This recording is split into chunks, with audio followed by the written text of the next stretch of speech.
At 4:45, Prince Humperdinck summoned Yellen to his chambers. Yellen came immediately, though he dreaded what was, he knew, about to happen.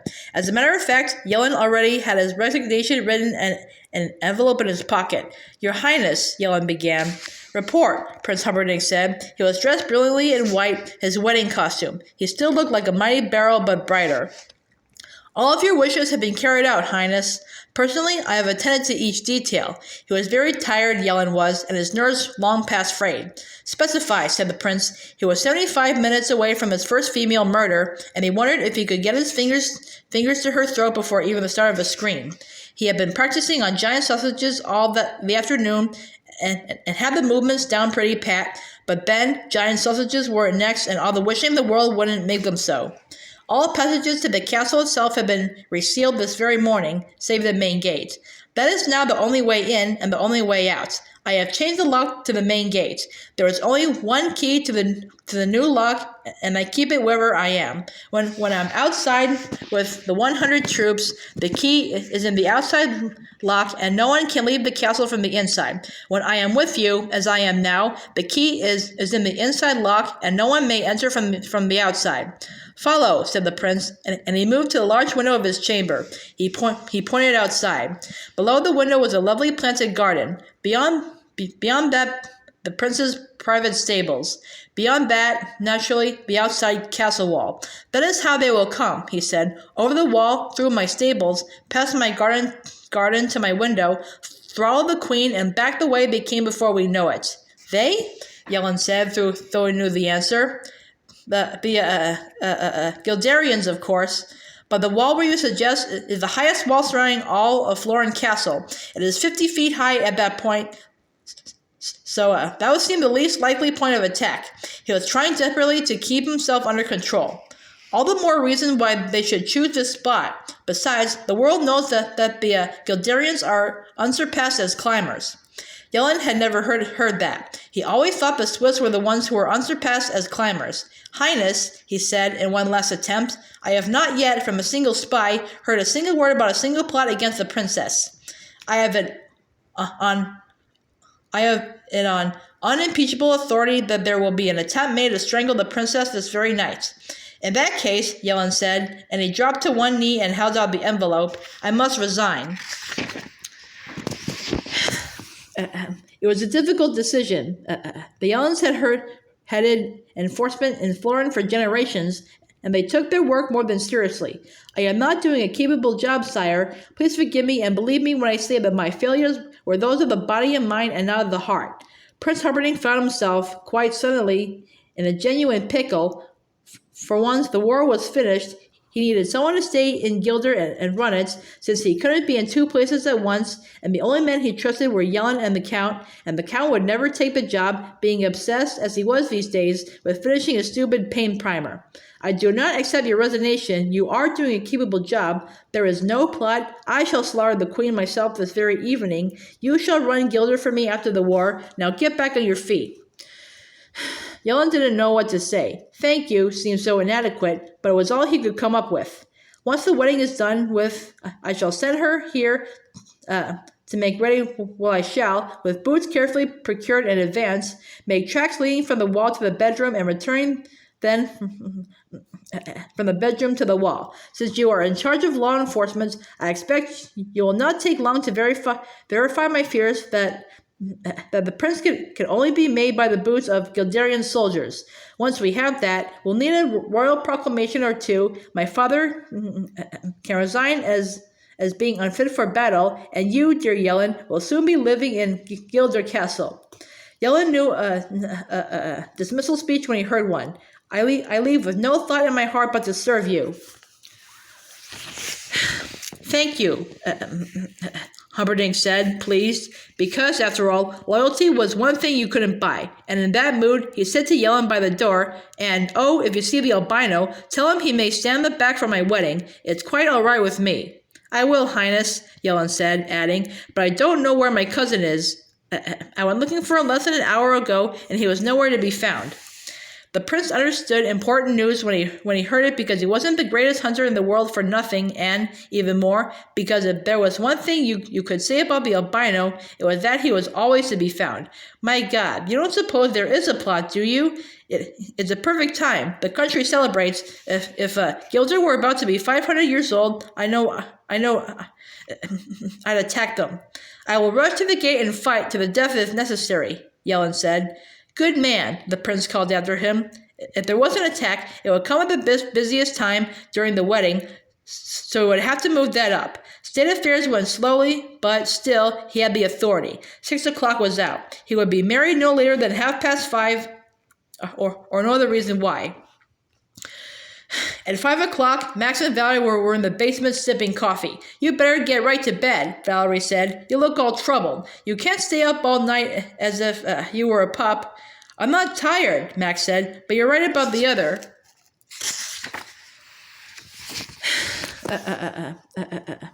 Tell Mama, Valerie crossed at him, stroked where his hair had been. It's just I've been remembering about the pill. It was a beautiful pill, honey. Feel proud. I think I messed up the amounts, though. Didn't they want an hour? When I doubled the recipe, I didn't do enough. I don't think it'll work over 40 minutes. Valerie moved into his lap. Let's be honest with each other. Sure, you're a genius, but even a genius gets rusty. You were 3 years out of practice. 40 minutes will be plenty. I suppose you're right. Anyway, what can we do about it? Down is down. The pressures you've been under, if it works at all, it'll be a miracle. Max nodded. Max had to agree with her. A phantasmagoria, he nodded.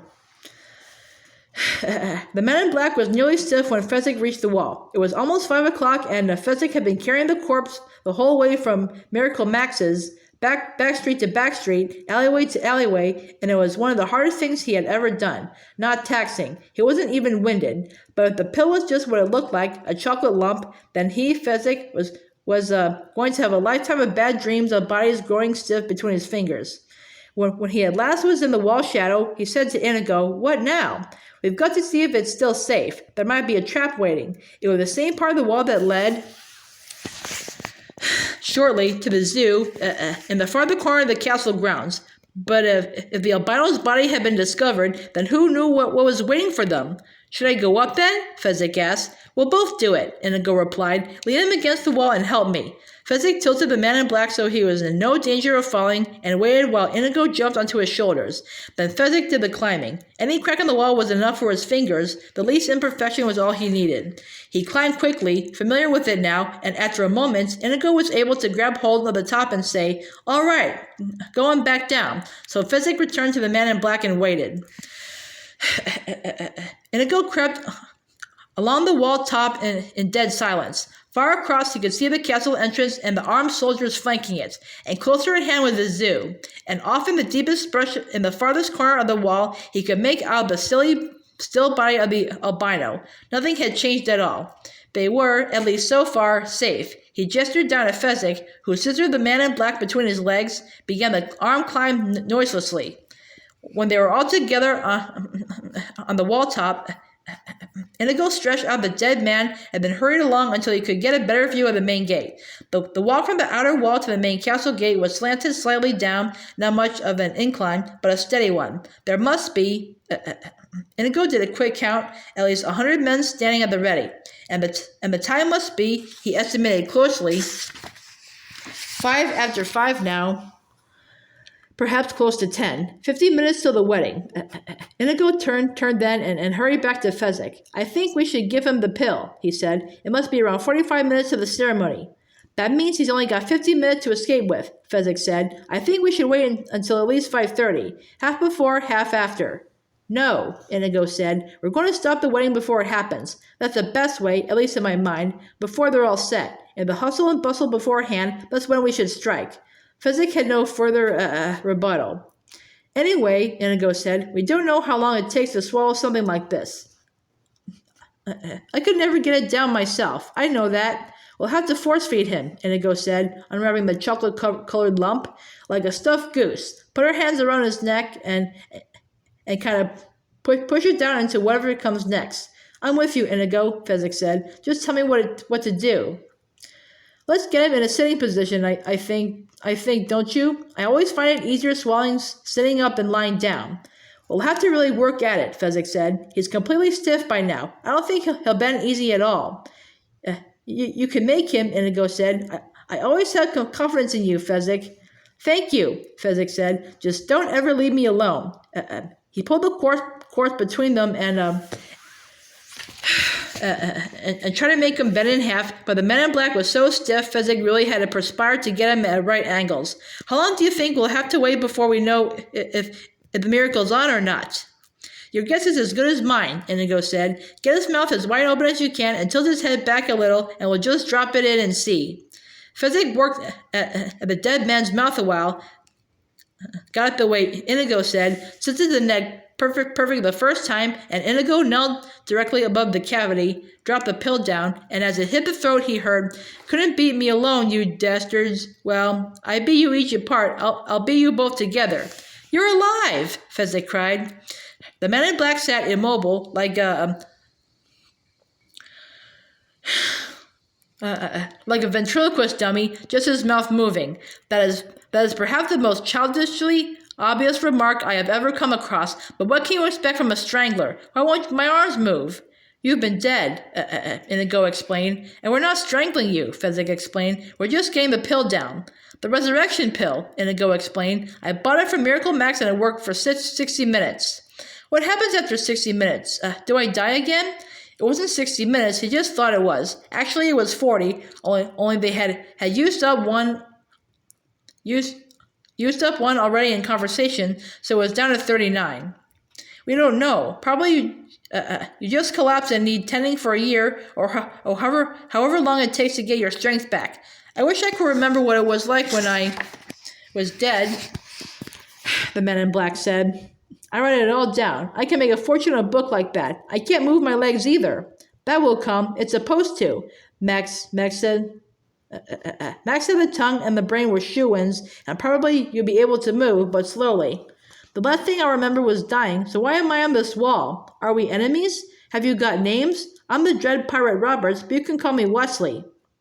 Fezzik, Inigo Montoya of Spain. Let me tell you what's been going on. He stopped and shook his head. No, he said. There's too much. It would take too long. Let me distill it for you. The wedding is at 6, which leaves us probably now something over half an hour to get in, steal the girl, and get out, but not before I kill Count Rugen. What about our liabilities? There is but one working castle gate, and it is guarded by perhaps 100 men. Westley said, not as unhappy as he might have been ordinarily, because just then he began to be able to wiggle his toes. And our assets? Your brains, Fezzik's strength, my steel. Westley stopped wiggling his toes. That's all? That's it? Everything? The grand total? Inigo tried to explain. We've been operating under a terrible time pressure from the very beginning. Just yesterday morning, for example, I was a hopeless drunk and Fezzik toiled for the brute squad. It's impossible, Westley cried.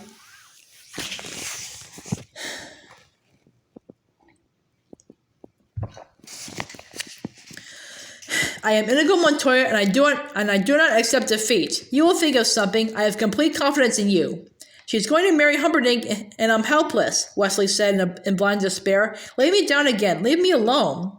You're giving in too easily. We fought monsters to reach you. We risked everything because you have the brains to conquer problems. I have complete and absolute total confidence that you...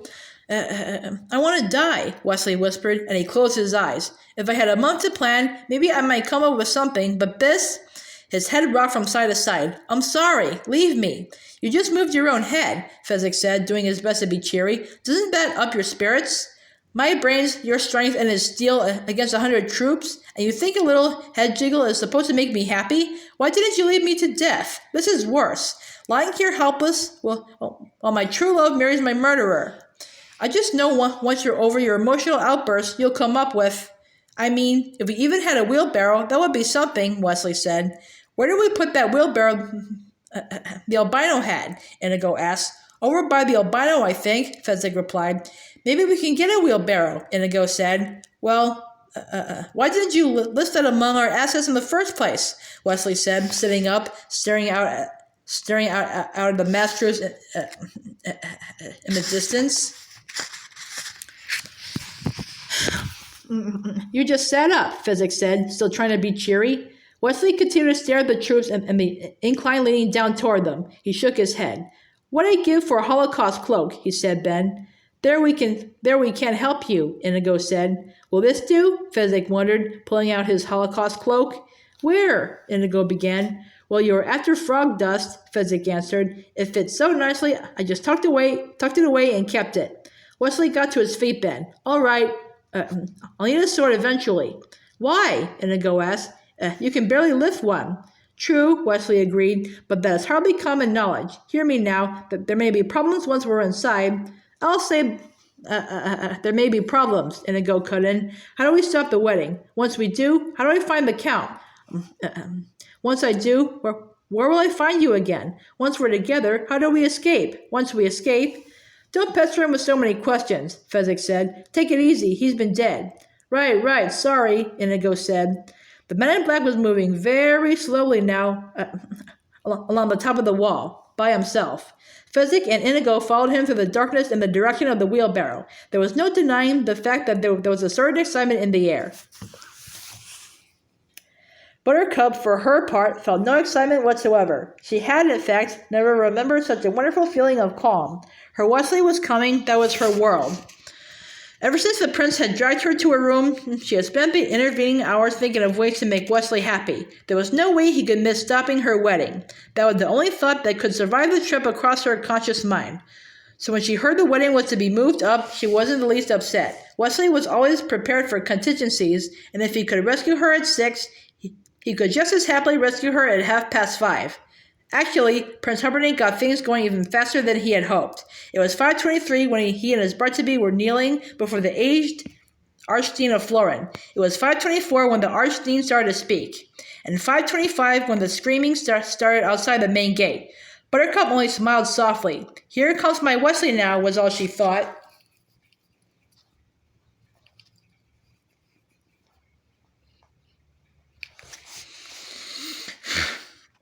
It was not, in point of fact, her Westley that was causing the commotion out front. Westley was doing all he could to simply walk straight down the incline toward the main gate without help. Ahead of him, Inigo struggled with the heavy wheelbarrow. The reason for its weight was that Fezzik stood in it, arms wide, eyes blazing, voice booming in terrible rage. I am the dread pirate Roberts, and there will be no survivors. He said that over and over, his voice echoing and reverberating as his rage increased. He was standing there, gliding down through the darkness, quite an imposing figure, seeming, all in all, probably close to 10 feet tall, with voice to match. But even that was not the cause of the screaming. Yellen, from his position by the gate, was reasonably upset at the roaring giant gliding down toward them through the darkness. Not that he doubted his 100 men could dispatch the giant. The upsetting thing was that, of course, the giant would be aware of that too, and logically, there must somewhere in the dimness out there be any number of giant helpers. Other pirates, anything. Who could tell? Still, his men held together remarkably staunchly. It was only when the giant got halfway down the incline that he suddenly, happily, burst into flame and continued his trip, saying, "No survivors! No survivors!" in a manner that could only indicate deadly sincerity. It was seeing him happily burning and advancing that started the brute squad to screaming. And once that happened, why, everybody panicked and ran.